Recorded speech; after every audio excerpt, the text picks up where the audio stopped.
ഞാൻ സുനിൽ സുന്ദർ. എൻ്റെ ചാനലിലേക്ക് നിങ്ങൾക്ക് എല്ലാവർക്കും സ്വാഗതം.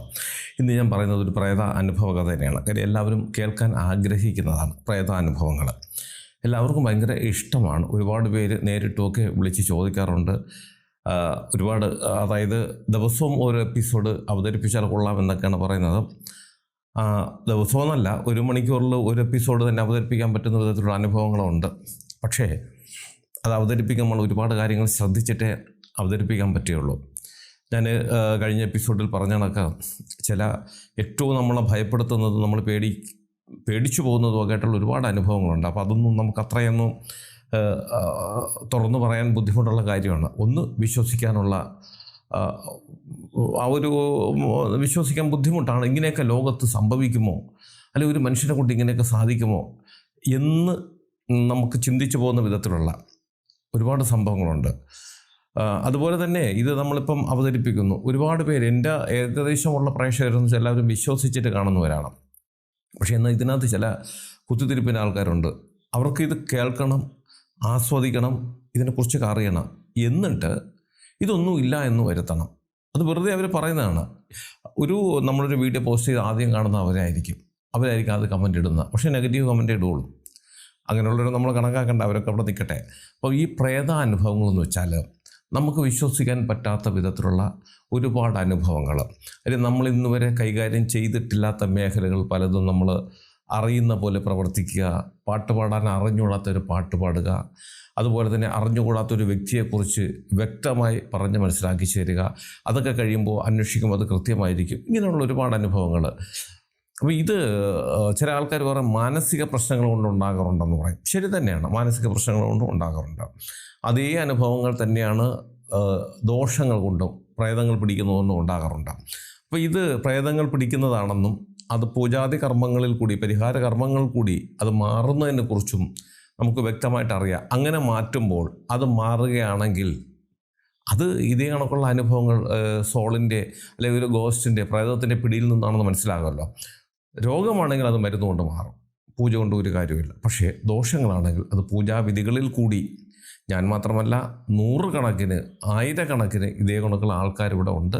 അവർ പോയി ഒരുപാട് കേസുകൾ മാറ്റി കൊടുക്കുന്നുണ്ട്. അത് പൂർണ്ണമായും മാറുന്നുണ്ട് അത്ഭുതകരമായ രീതിയിൽ. അങ്ങനെയൊക്കെ നമുക്ക് വിശ്വസിക്കാൻ പറ്റാത്ത വിധത്തിലുള്ള ഒരുപാട് അനുഭവങ്ങൾ, ഒരുപാട് കാര്യങ്ങൾ കാണിക്കുന്നവരെ പോലും ഈ പൂജാതി കർമ്മങ്ങൾക്ക് ശേഷം പിന്നീട് വളരെ ശാന്തമായി പഴയതുപോലുള്ള ജീവിതം നയിക്കുന്നു എന്ന് പറയുമ്പോൾ ഇത് സത്യമാണെന്ന് നമുക്ക് വിശ്വസിച്ചേ പറ്റൂ. ശക്തമായിട്ടുള്ള തെളിവുകളാണത്.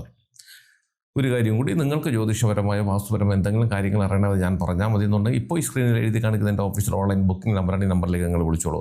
1-2 ചെറിയ കാര്യങ്ങളുണ്ട്, അതനുസരിച്ച് നിങ്ങൾ ബുക്ക് ചെയ്യണം. അങ്ങനെ നിങ്ങൾ ബുക്ക് ചെയ്താൽ നിങ്ങൾ ചോദിക്കുന്ന ജ്യോതിഷപരമോ വാസ്തുപരമോ കാര്യത്തിൻ്റെ മറുപടി ഞാൻ നിങ്ങൾക്ക് തരാം. അത് കേട്ടിട്ട് നിങ്ങൾക്ക് എന്നെ തിരിച്ച് വിളിക്കുകയും ചെയ്യാം. അപ്പം നമുക്ക് ഇന്നത്തെ വിഷയത്തിലേക്ക് കിടക്കാം. ഞാൻ പറഞ്ഞല്ലോ, നമുക്ക് വിശ്വസിക്കാൻ പറ്റാത്ത വിധത്തിലുള്ള ഒരുപാട് പ്രേതാനുഭവങ്ങളുണ്ട്. അതിലൊരു അനുഭവത്തെക്കുറിച്ച് ഇന്ന് ഞാൻ പറയാം. ഇത് ഒരു 20 വയസ്സായ ഒരു പെൺകുട്ടി, 22 വയസ്സ് വരുന്ന ഒരു പെൺകുട്ടി. ഈ പെൺകുട്ടിക്കൊരു പനി പിടിക്കുന്നു. പനി പിടിച്ച് ഇവർ നേരെ കൊണ്ടുവന്ന് ഹോസ്പിറ്റലിൽ അഡ്മിറ്റ് ചെയ്യുന്നു. ഗവൺമെൻറ് ഹോസ്പിറ്റലിൽ ചെന്നപ്പോൾ അഡ്മിറ്റായി. ഇച്ചിരി പനി കൂടുതലായിരുന്നു. അവിടെ അഡ്മിറ്റായി കിടന്നപ്പോൾ തൊട്ടടുത്തൊരു ബെഡിൽ കിടക്കുന്ന ഒരു പെൺകുട്ടി, ഒരു 27 വയസ്സോ 28 വയസ്സോ പ്രായം വരും. ആ പെൺകുട്ടി അതും അവിടെ ഇങ്ങനെ 2 ദിവസം അഡ്മിറ്റായി കിടക്കണം. കുറച്ച് ഇതിനേക്കാളും കുറച്ചുകൂടെ മോശമായ ഒരു അവസ്ഥയിലായിരുന്നു. പക്ഷേ ചെല്ലുമ്പോൾ അദ്ദേഹം ഒരുവിധമൊക്കെ സ്മാർട്ടായിട്ട് നിൽക്കുന്നുണ്ട്, അസുഖങ്ങളൊക്കെ മാറി, എങ്കിലും അഡ്മിറ്റാണ് അവിടെ. അങ്ങനെ ഇവർ രണ്ടുപേരും, ഈ 22 വയസ്സുള്ള പെൺകുട്ടിയും 27-28 വയസ്സ് വരുന്ന പെൺകുട്ടി, അത് അനിയത്തി ജ്യേഷ്ഠത്തി എന്ന് ഞാൻ ഇനി സംബോധന ചെയ്യാം. ഈ രണ്ടുപേരും മാനസികമായിട്ട് ഒരുപാട് അങ്ങെടുത്തു. പരസ്പരം ഇവർ ആദ്യം കണ്ടപ്പോൾ തന്നെ അവർക്കങ്ങ് എന്തോ വല്ലാത്തൊരു വാത്സല്യം അവർക്കുണ്ടാകുന്നു. ആത്മാർത്ഥമായിട്ടുള്ള, നമ്മൾ പലരെയും കാണുമ്പോൾ നമ്മൾ വെളുക്കെ ചിരിക്കുകയും സംസാരിക്കുകയും ചെയ്യും. പക്ഷേ ഉള്ളിൽ നമുക്ക് അവരോടൊരു ഒരു ഇഷ്ടം ഉണ്ടാകില്ല. നമ്മുടെ ചില സന്ദർഭങ്ങളിൽ നമ്മളവരോട് സംസാരിക്കുന്നു എന്നുള്ളത് മാത്രമേ ഉള്ളൂ. പക്ഷേ ഇതങ്ങനെയല്ല. ആത്മാർത്ഥമായിട്ട് അവരങ്ങ് അടുത്തു. അത് അടുക്കാൻ ഒരു കാരണവും കൂടിയെന്ന് വെച്ചാൽ, ഈ 2 കുട്ടികളുടെയും അടുപ്പം കണ്ടപ്പോൾ ആ കൂടെയുള്ള വീട്ടുകാർക്കും എന്തോ അവർക്കും പ്രത്യേകത. അപ്പോൾ അങ്ങനെ വീട്ടുകാരും ഇവരുമൊക്കെ ആയിട്ട് ഒരു 2-3 ദിവസം കൊണ്ടങ്ങ് ഇന്ന് പിരിയാൻ പറ്റാത്ത വിധം അടുത്തു എന്ന് പറയുന്നതായിരിക്കും ശരി. ഈ 2 പെൺകുട്ടികൾ അങ്ങനെ ഒരു 2-3 കഴിഞ്ഞപ്പോഴത്തേക്ക് ഈ ഇളയ പെൺകുട്ടി ഡിസ്ചാർജ് ആകാറെ, അവൾക്ക് അസുഖമൊക്കെ മാറി. മറ്റേ ആൾക്ക് വീണ്ടും 1-2 ദിവസം കഴിഞ്ഞാലേ ഡിസ്ചാർജ് ആവുള്ളൂ. അങ്ങനെ ഈ പെൺകുട്ടിക്ക് ഡിസ്ചാർജൊക്കെ ആയി പോകുന്ന സമയത്തിന് ഭയങ്കര വിഷമമായിപ്പോയി. പരസ്പരം ഫോൺ നമ്പരും ഒക്കെ വാങ്ങിച്ചിട്ട് വീട്ടിൽ പോയിട്ട് വിളിക്കാം, ചേച്ചി വരണം, അങ്ങോട്ട് പോകണം ഇങ്ങോട്ട് പോകണം എന്നൊക്കെ പറഞ്ഞാൽ വീട്ടുകാർ തമ്മിലൊക്കെ വലിയ സന്തോഷത്തിലായി. അപ്പോൾ ഇവർ അന്വേഷിച്ചപ്പോൾ ഇവരുടെ രണ്ടുപേരുടെ വീടുകൾ തമ്മിൽ ഒരു 4-5 കിലോമീറ്റർ അകലമേ ഉള്ളൂ. അങ്ങനെ യാത്രയൊക്കെ പറഞ്ഞ് വളരെ വിഷമത്തോടു കൂടി ഈ ഇളയ പെൺകുട്ടി വീടെത്തി. അപ്പോഴത്തേക്ക് വീട് വന്ന് അന്നത്തെ ഒരു ദിവസം ആ പെൺകുട്ടി നല്ല റെസ്റ്റ് എടുത്ത് വന്നിട്ട് ഉടനെ ഒന്നും വിളിച്ചില്ല. അന്നത്തെ ദിവസം കഴിഞ്ഞു. അടുത്ത ദിവസവും ഒക്കെ വീട്ടിൽ വന്നു കഴിഞ്ഞപ്പോൾ ഈ പെൺകുട്ടിക്ക് വീണ്ടും കുറച്ച് ക്ഷീണമൊക്കെ തോന്നിയത് കാരണം ഒരു ദിവസത്തോളം ഈ മൂത്ത പെൺകുട്ടി വിളിച്ചില്ല. ഇവർ പരസ്പരം വീട്ടുകാർ തമ്മിലിങ്ങനെ ആ സ്നേഹബന്ധത്തിനെക്കുറിച്ചും ചേച്ചിയെക്കുറിച്ചൊക്കെ ഇങ്ങനെ സംസാരിക്കുന്നുണ്ടെങ്കിലും കുറച്ച് ഹോസ്പിറ്റലിലൊക്കെ അഡ്മിറ്റായി വന്നതിൻ്റെ അവശത കൊണ്ട് വിളിച്ചില്ല. അപ്പോൾ ഒരു ദിവസമൊക്കെ കഴിഞ്ഞു. ഈ പെൺകുട്ടി വീട്ടിൽ നന്നായിട്ടൊക്കെ കുളിച്ചു, ആഹാരമൊക്കെ കഴിച്ചതിന് ശേഷം ഈ മൂത്ത പെൺകുട്ടിയെ ചേച്ചിയെ വിളിക്കാനായിട്ട് ഫോണെടുത്തു. ഫോണിൽ സേവ് ചെയ്ത് വെച്ചിട്ടുണ്ട് പേര്.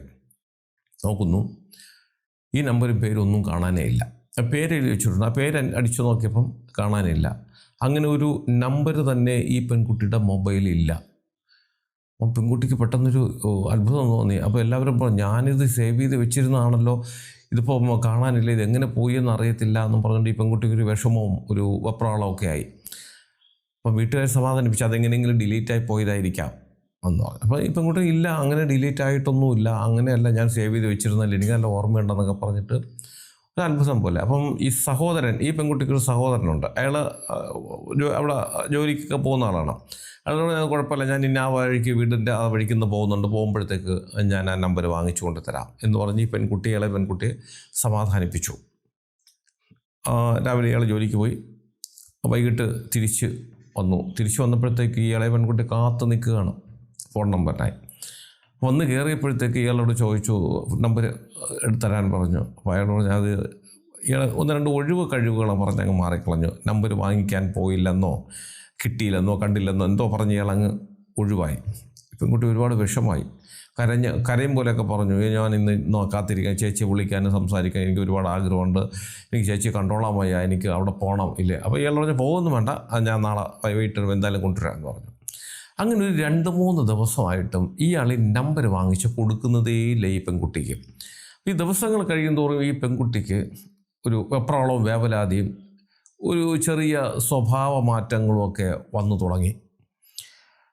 വൈകിട്ടാകുമ്പോൾ കാത്തിരിക്കും. ഈ സഹോദരൻ വരുമ്പോഴത്തേക്ക് നമ്പർ കിട്ടിയിട്ടില്ല എന്ന് പറയുമ്പോൾ പെണ്ണ് ഒരു ചവിട്ടി തൊഴിച്ച് കളഞ്ഞിട്ടൊക്കെ അങ്ങ് മുറിക്കകത്ത് കയറുന്നു, കതവടയ്ക്കുന്നു, കരച്ചിലൊക്കെ ആകുന്നു. പക്ഷെ ഇങ്ങനെയൊക്കെ 2-3-4 ദിവസത്തെ സംഭവങ്ങളാണിത് ഇത്രയും. അപ്പോൾ ഇത്രയൊക്കെ കാണിച്ചിട്ടും ആ സഹോദരൻ ഒരു വിധത്തിൽ നമ്പർ കൊടുക്കുന്നില്ല. ഈ അമ്മയോ അച്ഛനോ മറ്റുള്ള ആൾക്കാരും നിർബന്ധിക്കുന്നില്ല, ഇത് വാങ്ങിച്ചു കൊടുക്കുക അവർക്ക് അങ്ങനെയല്ലേ എന്ന് പറഞ്ഞ് എല്ലാവരും നിശബ്ദരായിട്ടിരിക്കണം, ആരും ഒന്നും മിണ്ടുന്നില്ല. അതിന് 3-നോ 4-നോ ആണ് രാവിലെ ഇയാൾ പോകാനായിട്ട് ജോലിക്ക് ഇറങ്ങിയപ്പോൾ പറഞ്ഞു, ഇന്ന് വാങ്ങിച്ചു കൊണ്ട് തന്നെ വരണം, ഇല്ലെങ്കിൽ വൈകിട്ട് ഞാൻ ചേച്ചിയുടെ വീട്ടിൽ പോകും എന്ന് പറഞ്ഞു. അയാളൊന്നും മിണ്ടിയില്ല, പോയി. വൈകിട്ട് ഇയാൾ കുറച്ച് താമസിച്ചിട്ടാണ് വന്നത്.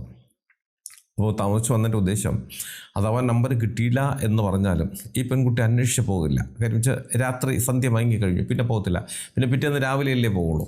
അപ്പോൾ അതിന് മുമ്പ് എന്തെങ്കിലും ചെയ്യാമെന്നുള്ള ധാരണയിൽ പുറത്തായിരിക്കാം അവരങ്ങനെ വന്നു. ഇയാൾ വന്നപ്പോഴത്തേക്ക് ഈ പെൺകുട്ടി കാത്ത് നിൽക്കുകയായിരുന്നു. ചോദിച്ചു, നമ്പർ കിട്ടിയോ? നമ്പർ കിട്ടിയില്ല. എന്തൊക്കെ ഒഴിവുകളത് പറഞ്ഞ് മാറുന്നുണ്ട്. അപ്പോൾ ഈ പെൺകുട്ടി കുറച്ച് നേരം ഇങ്ങനെ നിന്നിട്ട്, അപ്പോൾ ഇയാൾ മുമ്പിൽ നിൽക്കുകയാണ്, അച്ഛനമ്മ വേറെ ആരൊക്കെ വീട്ടിലുള്ളവരെല്ലാവരും നിൽക്കുകയാണ്. ഈ പെൺകുട്ടി കുറച്ച് നേരം ഇങ്ങനെ നിന്നിട്ട് ഈ സഹോദരൻ്റെ മുഖത്തേക്ക് നോക്കിയിട്ട് ഇതെല്ലാം പിന്നീട് അവർ എൻ്റെ അടുത്ത് വന്നപ്പോൾ പറഞ്ഞ കാര്യങ്ങളാണ്. കുറച്ച് നേരം ഇങ്ങനെ നോക്കിയതിന് ശേഷം അയാൾ പറയുന്നു, അവളുടെ കണ്ണിൽ നിന്നും അഗ്നി, അതായത് തീ പുറപ്പെടുമ്പോൾ അത്രയും രൂക്ഷമായിട്ടാണ് ഇയാളെ നോക്കുന്നത്. നോക്കി അടിക്കുകയോ വലിച്ചു കീറുകയോ എന്തൊക്കെയോ ചെയ്യുമെന്ന് ഇങ്ങേർക്ക് തോന്നി. കാര്യം ഇവളത്രയ്ക്ക് ഇങ്ങനെ ദേഷ്യം കൊണ്ട് ഇവൾ തിളക്കുകയാണ്. പെട്ടെന്ന് ഇയാളുടെ കോളറിൽ കയറി ഇങ്ങനെ പിടിച്ചിട്ട് ഇയാളെ പിടിച്ച് ഇങ്ങനെ കുലുക്കുകയാണ്. കുലുക്കിയിട്ട് ഇവളങ്ങ് എന്തൊക്കെയോ ശബ്ദം പുറപ്പെടുവിക്കുന്നുണ്ട്. കുലുക്കി നിന്നിട്ട് തള്ളിയിട്ടു. തള്ളിയിട്ട് അപ്പോൾ ഇയാളങ്ങ് ചാരി ചുവരിലോട്ട് ഒന്ന് ചാരി അങ്ങനെ നിന്നു. എന്താണ് സംഭവിക്കുന്നത് അറിഞ്ഞുകൂടാത്തത് കൊണ്ട് ഇയാളും ഒന്ന് കുറച്ച് നേരത്തേക്കൊന്ന് സ്ട്രക്കായി നിന്നുപോയി അങ്ങ്. ആ സമയത്തിന് ഈ പെൺകുട്ടി ഇങ്ങനെ രൂക്ഷമായി നോക്കിക്കൊണ്ടിരുന്ന പെൺകുട്ടി ചെറിയൊരു പുഞ്ചിരിയിലേക്ക് വന്നു. ആ പുഞ്ചിരി പിന്നെ ഒരു നിറഞ്ഞ ചിരിയായിട്ട് മാറി. പിന്നീട് ഇത് ഒരു അട്ടഹാസമായിട്ട് മാറി. ചിരിച്ചിങ്ങനെ മറിയുകയാണ്. അപ്പം ഈ കണ്ടുകൊണ്ട് നിൽക്കുന്ന സഹോദരന് മറ്റുള്ള മാതാപിതാക്കൾക്ക് അവർക്കൊന്നും ഒരു പിടിയും കിട്ടും. ഈ പെൺകുട്ടി എന്ത് കാണിക്കുന്നു എന്നൊന്നും പിടി കിട്ടുന്നില്ല. ഇവളങ്ങ് ചിരിച്ച് നിന്നിട്ട് പെട്ടെന്ന് ഇവൾ ഡാൻസ് കളിക്കുന്നു. അപ്പോൾ ഡാൻസ് കളിച്ച് ഇത് കണ്ടപ്പോൾ ഈ വീട്ടുകാർ പറഞ്ഞത് സ്ഥിരം നൃത്തം ചെയ്യുന്ന ഒരു നർത്തകിയുടെ എല്ലാ രീതിയിലുമാണ് അവൾ ഡാൻസ് കളിക്കുന്നത്. അവൾ ഡാൻസ് കളിച്ചിട്ടില്ല, സ്വയം പാടിയാണ് കളിക്കുന്നത്. അവൾ പാട്ട് പാടിയിട്ടില്ല. പാട്ടെല്ലാവരും പാടും, പക്ഷേ ആ സമയത്തിന് ഇവൾ പാടി കേട്ടപ്പോൾ നന്നായിട്ട് ഒരു പാട്ട് പഠിച്ചവർ പാടുന്ന ഒരേ രീതിയിലും അത് എനിക്ക് കൃത്യമായി ഡാൻസ് പഠിച്ച് ചെയ്യുന്ന ഒരു ഡാൻസറുടെ എല്ലാ ഒരു എന്താണ് പറയുക മുദ്രകളും കാര്യങ്ങളും ഒക്കെ ആയിട്ട് അവർക്ക് അത്ഭുതം തോന്നിപ്പോയി. ഇതെങ്ങനെ ഇവളിങ്ങനെ മാറിപ്പോയി, സ്വയം പാട്ട് പാടി ഡാൻസ് കളിക്കുന്നു. അങ്ങനെ കുറേ കളിച്ച് കഴിഞ്ഞ് ഇവിടെ പെട്ടെന്ന് ബോധം കെട്ടി വീണപ്പോഴത്തെ ഇവരെല്ലാവരും കൂടെ പിടിച്ചു. അപ്പോൾ അവിടെ നിന്ന് 1-2 പേര് പറഞ്ഞു ഇത് പനിയൊക്കെ പിടിച്ച് വന്നതല്ലേ, അതിൻ്റെ ദേഷ്യമായിരിക്കും എന്ന് പറഞ്ഞു. പക്ഷേ ഈ വീട്ടുകാർ പറഞ്ഞു അതങ്ങനെയൊന്നുമല്ല, ഒരു സംഭവമുണ്ട്, അതിൻ്റെ പേരിൽ ഇത് ഉണ്ടായതാണ്, ഈ പെൺകുട്ടിയിലൊരു പ്രേതം പിടിച്ചതാണ് എന്നുള്ളത്. ഈ പ്രേതം ആരാണെന്നും ഇവർക്ക് മനസ്സിലായി. ഇവരങ്ങനെ ഇത് മാറ്റാനുള്ള സംവിധാനം ആൾക്കാരൊക്കെ അന്വേഷിച്ച് പിടിക്കുന്നുണ്ട്, പോകുന്നുണ്ട്. സംഭവിച്ചത് എന്താണെന്ന് വെച്ചാൽ ഈ ഹോസ്പിറ്റലിൽ നിന്നും ഈ ഇളയ പെൺകുട്ടി ഡിസ്ചാർജായിട്ട് വന്നു വൈകിട്ട് ഈ സഹോദരൻ റോഡിലൊക്കെ പോയി അങ്ങനെയൊക്കെ നിന്നു. ഈ പെൺകുട്ടിയുടെ വീട്ടിൻ്റെ ഭാഗത്തൂടെയൊക്കെ അവർ 2-3 നേരം യാത്ര ചെയ്തപ്പോഴത്തേക്ക് അറിഞ്ഞൊരു കാര്യം, ഈ ഇളയ പെൺകുട്ടി അന്ന് ശേഷം പിന്നെ എത്ര സമയം കഴിഞ്ഞു, വൈകിട്ട് ആയപ്പോഴത്തേക്ക് വാർത്ത വെളിയിൽ വന്നു, ഹോസ്പിറ്റലിൽ വെച്ച് ആ പെൺകുട്ടി മരിച്ചുപോയി. ഈ മൂത്ത പെൺകുട്ടി ഇതറിഞ്ഞിട്ട് ഈ സഹോദരൻ ഓടി വീട്ടിൽ വന്ന് പറഞ്ഞു ഇങ്ങനെ ആ പെൺകുട്ടി മരിച്ചുപോയി ഹോസ്പിറ്റലിൽ വെച്ചിട്ട്, എൻ്റെ ബോഡി ഇപ്പം വീട്ടിൽ കൊണ്ടുവരുന്നു, അങ്ങനെ എന്തോ പറഞ്ഞു. അപ്പോഴത്തേക്ക് വീട്ടുകാർ പറഞ്ഞു അതിനിപ്പം എവളറിഞ്ഞാൽ പ്രശ്നമാവും, അതുകൊണ്ട് അവളോട് അറിയിപ്പിക്കണ്ട, സാവകാശം പിന്നീട് നമുക്ക് അറിയിപ്പിക്കാം എന്ന് പറഞ്ഞു. അത് അവരുടെ ഒരു അതിബുദ്ധിയായിരുന്നു. അങ്ങനെ അവരാണ് ഈ മൊബൈൽ എടുത്തിട്ട് ഈ നമ്പരും പേരും ഒക്കെ ഡിലീറ്റ് ചെയ്ത് കളഞ്ഞത്. അല്ലാതെ അത് പ്രേതം ചെയ്തൊന്നും അല്ല, ഇവർ തന്നെയാണ് ചെയ്തത്. അപ്പോൾ ഇവർക്കറിയാമായിരുന്നു. അതുകൊണ്ടാണ് ഇയാളെ നമ്പർ രണ്ടാമത് പെൺകുട്ടി പറഞ്ഞിട്ട് നമ്പർ വാങ്ങിച്ചു കൊടുക്കാതെയൊക്കെ ഇരുന്നത്. കാര്യം വെച്ചാൽ അവരത് അങ്ങനെ ഒരു സ്വഭാവക്കാരാണ്. ആ പെൺകുട്ടി അത്രയും കാര്യമായിട്ട് വളർത്തുന്നു. ഇങ്ങനെയുള്ള കാര്യം അറിഞ്ഞാൽ ഇനി പെൺകുട്ടിയുടെ മനസ്സെന്താകും, അങ്ങനെയൊക്കെ ഒരു ഭയം, ഒരു പേടി അവർക്കുണ്ടായിരുന്നതിൻ്റെ പുറത്താണ് അവർ ഇത് പറയാതിരുന്നത്. പക്ഷെ അത് വിനയായിട്ട് മാറി എന്നുള്ളതാണ്. ശരിക്കും ഈ മരിച്ചുപോയ പെൺകുട്ടിയുടെ ആത്മാവ് തന്നെയാണ് ഈ ശരീരത്തിലേക്ക് വന്ന് കയറി. അപ്പോൾ അവരന്വേഷിച്ച് പറഞ്ഞു ഈ പെൺകുട്ടി ഡാൻസുകാരിയായിരുന്നു. ഈ മൂത്ത പെൺകുട്ടി നന്നായിട്ട് ഡാൻസ് ചെയ്യുന്നവളായിരുന്നു. ഡാൻസിന് ഒരുപാട് സമ്മാനങ്ങളൊക്കെ വാങ്ങിച്ചിട്ടുണ്ട്. അവൾക്ക് നല്ല പാട്ട് പാടും. അവളുടെ ഏറ്റവും വലിയ ഇഷ്ടം ഒരു നർത്തകിയാകുക എന്നുള്ളതൊക്കെ ആയിരുന്നു. പിന്നീട് പഠനമൊക്കെ ആയതുകൊണ്ട് അതൊക്കെ നിർത്തിയിട്ട് ജോലിയിലേക്ക് അവൾ ശ്രമിച്ചു. അങ്ങനെ ജോലി കിട്ടാറെ ആയി നിൽക്കുകയായിരുന്നു. അപ്പോഴാണ് ഈ പെൺകുട്ടി ഇങ്ങനെ രോഗം വന്നിട്ട് ഹോസ്പിറ്റലിൽ വെച്ച് മരിച്ചുപോയത്. ആ ആത്മാവാണ് ഈ ശരീരത്തിലേക്ക് കയറിയിട്ട് ഇത്രയും പ്രശ്നങ്ങളുണ്ടായത്. അപ്പം ഇവരിങ്ങനെ പലരെയും കൊണ്ടുവരുന്നു, അന്വേഷിക്കുന്നുണ്ട്, ഈ മാറ്റാനുള്ള ശ്രമങ്ങളൊക്കെ നടത്തുന്നുണ്ട്. അപ്പോൾ അതിനിടയ്ക്ക് വേറൊരു സംഭവം കൂടെ ഉണ്ടായത്, ഇത് പിടിച്ചിട്ട് പിന്നീട് മിക്ക സമയങ്ങളിൽ ഈ പെൺകുട്ടി ഡാൻസ് ചെയ്യും, പാട്ട് പാടും, ഇതൊക്കെയായി സ്വബോധം നഷ്ടപ്പെട്ടതുപോലെ ആയി ഈ പെൺകുട്ടിക്ക്. എന്നിട്ട് ഇടയ്ക്ക് വെച്ചൊരു കാര്യം ഈ പെൺകുട്ടി പറഞ്ഞത്, ഇളയ പെൺകുട്ടി, അവൾക്ക് കല്യാണം കഴിക്കണം, ഇനി താമസിക്കാൻ പറ്റത്തില്ല, കല്യാണം കഴിക്കണം, അതിനൊരാളെ ഞാൻ നോക്കി വെച്ചിട്ടുണ്ട്. ഇവർ അന്തം വിട്ടുപോയി. അങ്ങനെ ഒരു സെറ്റപ്പൊന്നും ഈ പെൺകുട്ടിക്ക് ഉള്ളതൊന്നും അല്ല. ആരാണ്? അപ്പോൾ ഒരാളുടെ പേര് പറഞ്ഞു കൊടുത്തു, അയാളുടെ സ്ഥലം പറഞ്ഞു കൊടുത്തു, അഡ്രസ്സ് പറഞ്ഞു കൊടുക്കുന്നുണ്ട്. എല്ലാം പറഞ്ഞിട്ട് അയാളെ പോയി കാണണം, കണ്ടിട്ട് എത്രയും പെട്ടെന്ന് എന്നെ കല്യാണം കഴിക്കാൻ പറയണം, എനിക്ക് വാക്ക് തന്നിട്ടുള്ളതാണ് കല്യാണം കഴിക്കാമെന്ന്, എത്രയും പെട്ടെന്നത് നടത്തണം, ഇല്ലെങ്കിൽ ഞാൻ അയാളെ കൂടെ ഇറങ്ങിപ്പോകും എന്നൊക്കെ പറഞ്ഞ് ഈ പെൺകുട്ടി കുറേ വർത്തമാനം പറഞ്ഞു. അപ്പോൾ ഇവർക്ക് മനസ്സിലായി ഇത് പ്രശ്നം വേറെയാണെന്നുള്ളത്. അങ്ങനെ ഈ സഹോദരൻ നേരെ മരിച്ചുപോയ പെൺകുട്ടിയുടെ വീട്ടിൽ പോയി ചോദിച്ചു, ഇങ്ങനെ ഒരാളുണ്ടോ എന്ന് പറയുകയാണ്. അപ്പം അവരോടത്ത് ഇവർ കാര്യങ്ങളൊക്കെ പറഞ്ഞിരുന്നു. അവർ പറഞ്ഞു ഉണ്ട്, അവർ തമ്മിൽ വലിയ സ്നേഹത്തിലായിരുന്നു, അയാൾക്ക് ജോലിയുണ്ട്. അപ്പോൾ ഇവൾക്ക് കൂടെ ജോലി കിട്ടിയതിന് ശേഷം അവരുടെ വിവാഹം നടത്താമെന്ന് ഞങ്ങളെല്ലാവരും കൂടെ തീരുമാനിച്ച് വെച്ചിരിക്കുകയാണ്. ഡേറ്റൊന്നും എടുത്തില്ല, തീരുമാനിച്ച് ഉറപ്പിച്ച് വെച്ചേക്കായിരുന്നു. അവർ തമ്മിൽ തന്നെയാണ് ഇനി വിവാഹം കഴിച്ച് ജീവിക്കേണ്ടിയിരുന്നത്. അത്ര ആഗ്രഹത്തോടെ ഇരുന്നതാണ്. അയാളുടെ പേര് ഇത് തന്നെയാണ്, അഡ്രസ്സ് ഇത് തന്നെയാണ്, എല്ലാം പറഞ്ഞു കൊടുത്തു. അപ്പോഴത്തേക്ക് ഈ സഹോദരൻ്റെ വീട്ടുകാർക്ക് വീണ്ടും പേടിയായി. അപ്പോൾ ഇത് എങ്ങനെയെങ്കിലും എത്രയും പെട്ടെന്ന് ഒഴിവാക്കിയേ പറ്റുള്ളൂ. അപ്പോൾ ഈ പെൺകുട്ടിയുടെ മൂത്ത പെൺകുട്ടിയുടെ വീട്ടുകാർ പറഞ്ഞു, അങ്ങനെയാണെങ്കിൽ എൻ്റെ മകൾ വന്ന് ഇങ്ങനെ കാണിക്കുന്നുണ്ടെങ്കിൽ ഞങ്ങൾക്കൊന്ന് കാണണം, ആ ശരീരത്ത് വന്ന് ഇങ്ങനെ കാണിക്കുന്നത് ഞങ്ങൾക്കൊന്ന് കാണണമെന്ന്. ഞങ്ങളെ മോലെ നഷ്ടപ്പെട്ടു പോയി, ഇനി ഒരിക്കലും ഞങ്ങൾക്ക് അവളുടെ ഈ ഡാൻസോ പാട്ടോ ഒന്നും കേൾക്കാൻ പറ്റില്ലല്ലോ, അപ്പം നിങ്ങൾ ഒഴിവാക്കാൻ പോവുകയല്ലേ, അപ്പോഴത്തേക്ക് ഞങ്ങൾക്കൊന്ന് കാണണം എന്ന് പറഞ്ഞു. പക്ഷേ ഇവർ സമ്മതിച്ചില്ല. ഇവർക്ക് പേടിയാണ്, ഇവർക്ക് എല്ലാത്തിലും പേടിയാണ്.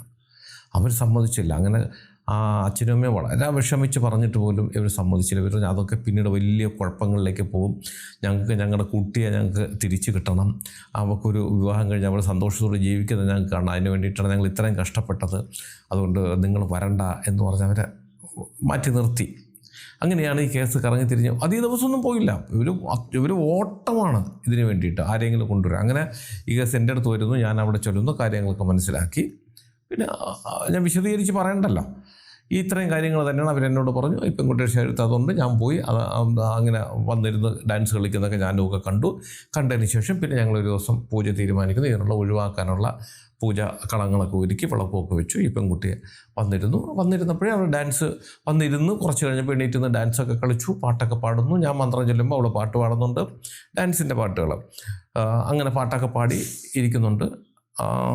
ഒഴിവാക്കാൻ തുടങ്ങുന്ന കർമ്മങ്ങൾ, അതായത് ആവാഹിക്കുന്ന ഒരു പാപ വെച്ചിട്ട് അതിലേക്ക് ഈ ആത്മാവിനെ ആവാഹിച്ച് മാറ്റി നമ്മൾ ചെയ്യണം. കാര്യം വെച്ചാൽ അത് ചെയ്യുമ്പോൾ ഈ ഒരു കേസ് ചെയ്യുമ്പോൾ ഒരുപാട് സൂക്ഷിക്കേണ്ടിയിരിക്കുന്നത്. കാര്യം വെച്ചാൽ മരിച്ച 1 വർഷമൊന്നും ആയില്ല, കുറച്ചാളെ അങ്ങോട്ടായുള്ളൂ, ദിവസങ്ങളെ ആയിട്ടുള്ളൂ. അപ്പോഴത്തേക്കാണ് ഇത് നമുക്ക് ചെയ്യേണ്ടി വരുന്നത്.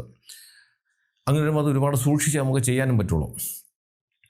അങ്ങനെ ആവാഹനം തുടങ്ങിയപ്പോൾ ഇത് കരഞ്ഞിട്ട് പറഞ്ഞു, എനിക്ക് പോകാൻ ഒട്ടും ഇഷ്ടമില്ല, പക്ഷേ ഞാൻ പൊയ്ക്കൊള്ളാം. ഒരാഗ്രഹമുണ്ട്, എൻ്റെ അച്ഛനും അമ്മയും എനിക്ക് ഈ അവസ്ഥയിൽ എനിക്കൊന്ന് കാണണം, അതിന് ഒരു അവസരം എനിക്ക് ഉണ്ടാക്കി തരാമോ എന്നെന്നോട് ചോദിച്ചു. പെട്ടെന്ന് ഇവരെല്ലാവരും കൂടെ പറഞ്ഞു, ഒന്നും വരാനൊന്നും പറ്റില്ല, നീ പോയാൽ മതി, നീ പൊയ്ക്കോ, ഞങ്ങളുടെ കുഞ്ഞിനെ ഉപദ്രവിക്കാൻ നീ പൊയ്ക്കോ എന്നൊക്കെ പറഞ്ഞു. അപ്പോൾ ഇതങ്ങ് കരയുകയാണ് ഇരുന്നത്. ഞാനും അവരോട് ചോദിച്ചു, ഇത് വേറെ കുഴപ്പമൊന്നുമില്ല, ഞാൻ ഗ്യാരണ്ടി തരാം, ഒന്ന് അവരെ വിളിച്ചാൽ ഒരു 5-6 കിലോമീറ്റർ ഉള്ളൂ, അവർ പെട്ടെന്ന് വരുമല്ലോ, ഒന്ന് വന്ന് അവർ കണ്ടിട്ട് പൊയ്ക്കോട്ടെ. അപ്പോൾ ആത്മാക്കൾക്ക് പോയി അച്ഛനും അമ്മയും കാണാൻ പറ്റും, അതിനൊന്നും കുഴപ്പമില്ല. പക്ഷേ ഈ ഒരു അവസ്ഥയിൽ ഒന്ന് കാണാനോ ഒന്ന് ഈ ശരീരം കൊണ്ട് തന്നെ ഒന്ന് അവരെ കെട്ടിപ്പിടിക്കാനോ ഒക്കെ സാധിച്ചാൽ ആത്മാവിനെ അത്രയും സന്തോഷമാണല്ലോ. കാര്യം വെച്ചാലും ആത്മാക്കൾക്ക് അങ്ങനെയൊന്നും ചെയ്യാൻ സാധിക്കും. അവർക്ക് അച്ഛനും അമ്മയെ അല്ലെങ്കിൽ മറ്റുള്ളവരെയൊക്കെ കാണാൻ സാധിക്കും, പക്ഷെ ഒന്ന് തൊടാൻ പോലും സാധിക്കില്ല. അപ്പോൾ ഈ ഒരു ശരീരത്തിൽ നിൽക്കുമ്പോൾ അവർക്കതിന് സാധിക്കുമല്ലോ, അനുഭവിക്കാൻ പറ്റുമായിരിക്കാം. അതുകൊണ്ടായിരിക്കാം അവർ കരഞ്ഞു പറഞ്ഞിട്ട് പോലും ഈ ദുഷ്ടക്കൂട്ടങ്ങൾ സമ്മതിച്ചില്ല. എനിക്കൊരുപാട് വിഷമമുണ്ടായിരുന്നു. കാര്യം ഒരു ആത്മാവിൻ്റെ അവസാനത്തെ ആഗ്രഹമല്ലേ, ഒരു ശരീരത്ത് വന്നിരിക്കുകയാണ്. ഈ ശരീരത്തിൽ നിന്ന് ഒഴിവായാൽ പിന്നെ അതിന് മറ്റൊരു ശരീരത്ത് വരാനും സാധിക്കില്ല. ആ വിധത്തിലാണ് നമ്മളതിനെ ഒഴിവാക്കുന്നത്. പിന്നെ അത് ആത്മാവായി തന്നെ നിലനിൽക്കും. അപ്പോൾ അതിൻ്റെ ഒക്കെ ഒരു ആഗ്രഹം, ഒരു 27-28 വയസ്സ് വരുന്നൊരു പെൺകുട്ടിയുടെ ആത്മാവാണ്. അപ്പോൾ അതിനൊരുപാട് എന്താണ് നടക്കാത്തൊരുപാട് ആഗ്രഹങ്ങൾ, അതിൻ്റെ ജീവിതമൊന്നും ആയിട്ടില്ല, തുടങ്ങുന്നതേ ഉള്ളൂ. കൊതിച്ച് ജീവിച്ച ഒരു ജീവിതമുണ്ട്, അതുപോലും കിട്ടിയില്ല എന്നൊക്കെ ഉള്ളതാണ്. അപ്പം എത്ര പറഞ്ഞിട്ട് ഇവർ അത് അംഗീകരിച്ചില്ല. പിന്നെ വളരെ വിഷമത്തോടെ കരഞ്ഞ് സത്യം പറഞ്ഞ് ഞങ്ങൾക്കൊന്നും ഒരു ഉപദ്രവം ഉണ്ടാക്കില്ല, ഒരു ബലപ്രയോഗത്തിനോ മറ്റൊരു വിധത്തിലുള്ള നമ്മളെ വിഷമിപ്പിക്കാനോ ബുദ്ധിമുട്ടിക്കാനോ ഒന്നും തയ്യാറായില്ല. പക്ഷെ അത് പോകാൻ താമസിച്ചു. അത് കരഞ്ഞ് ആ അച്ഛനും അമ്മയും വരുമോ എന്നുള്ളൊരു പ്രതീക്ഷയോട് വീണ്ടും അത് കാത്തിരുന്നു. അവസാനം കരഞ്ഞ് പോകുന്ന സമയത്ത് തന്നെ യാത്ര പോലും പറഞ്ഞില്ല, അത് ബോധം കെട്ടങ്ങ് വീണു. അത്രയേ ഉള്ളൂ. ഒരുപാട് വിഷമം തോന്നി എനിക്ക്. അതിനുശേഷം ഞാൻ ആ വീട്ടുകാരോട് അധികം സംസാരിക്കാനൊന്നും നിന്നില്ല. എനിക്കും അവരോട് ഒരു ദേഷ്യം തോന്നിപ്പോയി. ഇത്രയൊന്നും മനുഷ്യന് ഒരു ക്രൂരത കാണിക്കരുത്. സ്വന്തം മകൾക്ക് വേണ്ടി തന്നെ, അവരുടെ മകളുടെ ജീവിതം, അത് കുഴപ്പമൊന്നും ഒന്നും വരില്ല എന്ന്. അതിനുശേഷം അത് കരഞ്ഞു വിളിച്ചിട്ടാണെങ്കിലും അത് ഒഴിഞ്ഞു പോയി. ആരെയും ഉപദ്രവിച്ചിട്ടില്ല, ഞങ്ങൾക്കൊന്നും ഒരു ബുദ്ധിമുട്ടും ഉണ്ടാക്കില്ല. ആദ്യത്തെ ഒരു ഘട്ടം കഴിഞ്ഞപ്പോഴത്തേക്ക് അത് സ്വയം കാര്യങ്ങൾ പറഞ്ഞ് ഒഴിഞ്ഞങ്ങ് പോയി. അതിനുശേഷം ഈ പെൺകുട്ടിയുടെ വീട്ടുകാർ, അതായത് മൂത്ത പെൺകുട്ടിയുടെ വീട്ടുകാർ, മരിച്ചുപോയ പെൺകുട്ടിയുടെ വീട്ടുകാർ ഞാനാണ് ഒഴിവാക്കിയെന്ന് അറിഞ്ഞിട്ട് എൻ്റെ അടുത്ത് വന്നിരുന്നു. അപ്പോൾ ഇവർ പിന്നെ കണ്ടു, ഇവരുടെ അടുത്ത് വിളിച്ച് കാര്യങ്ങളൊക്കെ പറഞ്ഞു, എല്ലാം പറഞ്ഞപ്പോൾ എൻ്റെ അടുത്ത് വന്നിരുന്നിട്ട് മകളുടെ അവസ്ഥ എന്താണെന്നൊക്കെ എന്നോട് ചോദിച്ചു. അന്ന് വന്നിട്ട് എന്തൊക്കെ പറഞ്ഞു. ഞാൻ കുറച്ച് കള്ളങ്ങളൊക്കെ പറഞ്ഞു. കാര്യം ഈ കൊച്ചു കരഞ്ഞതൊന്നും ഞാൻ പറഞ്ഞതൊന്നുമില്ല. അവർ വന്നു, സന്തോഷമായിട്ട് പോയിട്ടുണ്ട്, നിങ്ങൾ വേറെ ഒന്നും ചെയ്യേണ്ട, 1 വർഷം ചെയ്യേണ്ടുന്ന കർമ്മങ്ങൾ ചെയ്തു കൊടുത്താൽ മതി എന്നൊക്കെ പറഞ്ഞ് കുറച്ച് അധികമായി ചെയ്യേണ്ട കാര്യങ്ങൾ അതൊക്കെ പറഞ്ഞു കൊടുത്തു. അവരങ്ങ് പോയി. അവർ എൻ്റെ മുമ്പിൽ ഇരുന്നിട്ട് കരഞ്ഞു. മകളെ അവസാനം അവളുടെ ആ ഒരു നൃത്തമൊക്കെ കാണണമെന്ന് ഞങ്ങളുടെ വലിയ ആഗ്രഹമാണ്. അവൾ നല്ലൊരു നർത്തകിയായി കാണേണ്ട, നല്ലൊരു നർത്തകിയായി. പക്ഷേ അതൊരു ജീവിത മാർഗമാക്കി എടുത്തില്ല. എങ്കിലും എന്നും അവൾ ഈ ഡാൻസിനെ സ്നേഹിക്കുകയും ഡാൻസുകൾ കാണുകയും സ്വയം കളിക്കുകയും ഒക്കെ ചെയ്യുമായിരുന്നു. അവൾക്ക് ഡാൻസ് എന്ന് വെച്ചാൽ അവൾക്ക് ജീവനായിരുന്നു. പക്ഷേ അവസാനം അവളുടെ മറ്റൊരു ശരീരത്തിൽ നിന്നാണെങ്കിൽ അവൾ കളിക്കുന്നതൊന്ന് കാണണം, പാടുന്നത് കേൾക്കണമായിരുന്നു. അത് സാധിച്ചില്ല എന്നൊക്കെ പറഞ്ഞു. അപ്പോൾ ഞാൻ കുറച്ച് കള്ളങ്ങളൊക്കെ പറഞ്ഞു, അങ്ങനെയൊന്നും കാണരുത്, ഇത് നമുക്ക് ദോഷം ചെയ്യുമെന്നൊക്കെ പറഞ്ഞ് അവരെ സമാധാനിപ്പിച്ചു. അവർ വന്നത് നിലവിളിക്കാനാണെങ്കിൽ വന്നെങ്കിൽ പോലും അവരെ ചിരിപ്പിച്ചില്ല, പക്ഷേ കരയിപ്പിക്കാതെ പറഞ്ഞയക്കാൻ എനിക്ക് സാധിച്ചു എന്നുള്ളതാണ്. അപ്പോൾ ആത്മാക്കളുടെ അവസ്ഥയും ചില ഘട്ടങ്ങളിൽ മോശമാണ്, നമ്മൾ വിചാരിക്കുന്ന നടക്കൊന്നുമല്ല. ആത്മാക്കൾ ഒരു വർഷമൊക്കെ കഴിയുമ്പോഴാണ് അവർ ശരിക്കും നെഗറ്റീവോ പോസിറ്റീവോ ആയി മാറുന്നത്. ഇത് 1 വർഷത്തിന് ശേഷം അവർക്ക് മോക്ഷപ്രാപ്തി കിട്ടിയില്ലെങ്കിലും ശരിക്കും നമ്മളെ നല്ല രീതിയിൽ ഉപദ്രവിക്കുന്ന പ്രേതങ്ങളായിട്ട് അവർ മാറും. പക്ഷേ ഈ 1 വർഷം കൊണ്ട് നമ്മൾ എല്ലാ കർമ്മങ്ങളും ചെയ്ത് പൂർത്തീകരിച്ചാൽ അവർക്ക് നമുക്ക് ഭാഗ്യങ്ങൾ തരുന്ന നല്ല ഒരു ദൈവിക ശക്തി എന്ന് തന്നെ പറയാം. ഈശ്വരനോളം തുല്യമായ വിധത്തിൽ അവർ ഒരു ശക്തിയായി മാറി നമുക്ക് കുടുംബത്തിലുള്ള എല്ലാവർക്കും എല്ലാ നന്മകളും തരും എന്നുള്ളതാണ്. അപ്പം പ്രേതാനുഭവങ്ങൾ ഇങ്ങനെ ഒരുപാടുണ്ട്. പിന്നെ ഞാൻ ഈ പേടിപ്പിക്കുന്ന കാര്യങ്ങളൊന്നും അല്ല പറയുന്നത്, നമ്മൾ അറിഞ്ഞിരിക്കണം ഇതൊക്കെ. പ്രേതങ്ങൾ വെച്ചാൽ നമുക്ക് ചുറ്റിനുമുണ്ട്. ഞാനിപ്പോൾ ഇരിക്കുന്നു, എനിക്ക് ചുറ്റിൽ എത്രണ്ണം വന്ന് ഇത് കണക്ക് ചമ്രം പണിഞ്ഞിരുന്ന് ചെവി കൂർപ്പിച്ചിരുന്ന് ഞാൻ ഈ പറയുന്ന കഥകൾ കേൾക്കുന്നൊന്നും ശരിക്കറിയില്ല. ഒരുപാടെണ്ണം കാണാം, ആയിരക്കണക്കിനോ ലക്ഷക്കണക്കിനോ കാണാം. അപ്പോൾ ചോദിക്കും, ഇത്രയും പ്രേതങ്ങൾ എവിടെ നിന്ന് വരുന്നു എന്ന് പലരും ചോദിക്കുക. അപ്പോഴാണ് നമ്മൾ പ്രേതങ്ങൾ എങ്ങനെ ആത്മാക്കൾ എങ്ങനെ പ്രേതങ്ങളാകുന്നു എന്ന് നമ്മൾ മനസ്സിലാക്കേണ്ടത്. ഇപ്പം ഞാൻ മരിച്ചു പോയാലും 1 വർഷം കൊണ്ട് എനിക്ക് ചെയ്തു തരേണ്ടുന്ന പിതൃതർപ്പണങ്ങൾ, അത് ഹിന്ദു ആയാലും ക്രിസ്ത്യൻ ആയാലും മുസ്ലിം ആയാലും എല്ലാ ആചാരങ്ങളിലും അങ്ങനെയുള്ള കർമ്മങ്ങളുണ്ട്. അത് ചെയ്തു കൊടുത്താൽ നമ്മൾ പിതൃവായി മാറി അടുത്ത ജന്മത്തിന് വേണ്ടിയിട്ടുള്ള വെയിറ്റിങ്ങിലേക്ക് നമ്മൾ പോകും. ഇല്ല എന്നുണ്ടെങ്കിൽ അതൊന്നും കിട്ടാതെ പ്രേതാത്മാവായി ശരീരമില്ലാത്ത ഒരു മനുഷ്യനായി ഈ ഭൂമിയിൽ ഇങ്ങനെ അലഞ്ഞു തിരിയും. അവർക്ക് നമ്മുടെ ശരീരത്തിലേക്ക് കയറാനും നമ്മളെ ഉപദ്രവിക്കുവാനുള്ള ശക്തി അവർക്കുണ്ട്, കഴിവ് അവർക്കുണ്ട്. അതിൽ നിന്നും രക്ഷപ്പെടാനാണ് നമ്മൾ ധൈര്യം സംഭരിക്കേണ്ടത്. കാരണം നമ്മൾ ഭയപ്പെടുന്ന സമയത്തിനാണ് നമ്മുടെ ഉള്ളിലേക്ക് കയറുന്നത്, അല്ലാതെ കയറുന്നത് അപൂർവമായി മാത്രമേ ഉള്ളൂ. ഞാൻ ഈ പറയുന്ന കാര്യങ്ങളെല്ലാം നിങ്ങൾക്ക് ഉപകാരപ്രദമാകട്ടെ. നിങ്ങൾക്ക് ജ്യോതിഷപരമായോ വാസ്തുപരമായോ എന്തെങ്കിലും കാര്യങ്ങൾ അറിയണത് ഞാൻ പറഞ്ഞാൽ മതി എന്നുണ്ട്. ഇപ്പോൾ ഈ സ്ക്രീനിൽ എഴുതി കാണിക്കുന്ന എൻ്റെ ഓഫീസിലെ ഓൺലൈൻ ബുക്കിംഗ് നമ്പറാണ്. ഈ നമ്പറിലേക്ക് വിളിച്ചോളൂ. 1-2 ചെറിയ കാര്യങ്ങളുണ്ട്, അതനുസരിച്ച് നിങ്ങൾ ബുക്ക് ചെയ്യണം. അങ്ങനെ നിങ്ങൾ ബുക്ക് ചെയ്താൽ നിങ്ങൾ ചോദിക്കുന്ന ജ്യോതിഷപരമോ വാസ്തുപരമത്തിന് മറുപടി ഞാൻ നിങ്ങൾക്ക് തരാം. അത് കേട്ടിട്ട് നിങ്ങൾക്ക് എന്നെ തിരിച്ച് വിളിക്കുകയും ചെയ്യാം. അതുപോലെ നിങ്ങളുടെ വീടിനോ നിങ്ങളുടെ ഭൂമിക്കോ വാസുദോഷമോ ഭൂമിദോഷമോ അതുപോലുള്ള എന്തെങ്കിലും പ്രേതബാധ ദോഷങ്ങളോ സർപ്പദോഷങ്ങളോ ശത്രുദോഷങ്ങളോ ഉണ്ടെങ്കിൽ അങ്ങനെയുള്ള കാര്യങ്ങൾ അത് പൂർണ്ണമായും കണ്ടുപിടിക്കണമെങ്കിൽ ഞാനത് അവിടെ വന്നേ പറ്റൂ. ഞാനല്ല, എന്നെപ്പോലെ ആരായാലും അവിടെ വന്ന് നേരിട്ട് വന്ന് പരിശോധിക്കുന്നതാണ് അതിൽ ഉത്തമം. അതിന് ഏത് ജില്ലയിലാണെങ്കിൽ മറ്റൊരു സ്റ്റേറ്റിലാണെങ്കിൽ സമയക്രമം അനുസരിച്ച് ഞാൻ അവിടെ വന്ന് കണ്ട് അതിനുള്ള പരിഹാര മാർഗ്ഗങ്ങളും ചെയ്തു തരാം. നിങ്ങൾക്ക് ജ്യോതിഷം നേരിട്ട് വന്നറിയാനുള്ള സംവിധാനമുണ്ട്. അതിന് നിങ്ങൾ തിരുവനന്തപുരത്താണ് വരേണ്ടത്. അങ്ങനെ വരുന്നെങ്കിലും ഈ നമ്പർ വിളിച്ച് ബുക്ക് ചെയ്തതിന് ശേഷം മാത്രം വരാൻ ശ്രമിക്കുക. ഇതെൻ്റെ ഓഫീസിലെ ഓൺലൈൻ ബുക്കിംഗ് നമ്പറാണ്. ഇത് എല്ലാ ദിവസവും രാവിലെ 10 മണി മുതൽ വൈകുന്നേരം 5:30 മണി വരെ നിങ്ങൾക്ക് നമ്പർ വിളിച്ച് ബുക്ക് ചെയ്യാം. എൻ്റെ ചാനൽ നിങ്ങൾ സ്ഥിരമായിട്ടൊന്ന് കാണണം, സബ്സ്ക്രൈബ് ചെയ്യണം. എനിക്ക് വേണ്ടി എല്ലാവിധ പ്രോത്സാഹനങ്ങൾ തരികയും വേണം. നിങ്ങൾക്കും നിങ്ങളുടെ കുടുംബത്തിലെ ഓരോ അംഗത്തിനും എല്ലാവിധ ഐശ്വര്യങ്ങളും സന്തോഷവും സമാധാനം ദീർഘായുസ്സും ഈശ്വരൻ തരട്ടെ എന്ന് ആത്മാർത്ഥമായി പ്രാർത്ഥിച്ചുകൊണ്ട് തൽക്കാലം നിർത്തുന്നു. അടുത്ത ഒരു വീഡിയോയുമായി കാണുന്നവരെ എല്ലാവർക്കും നന്ദി, നമസ്കാരം.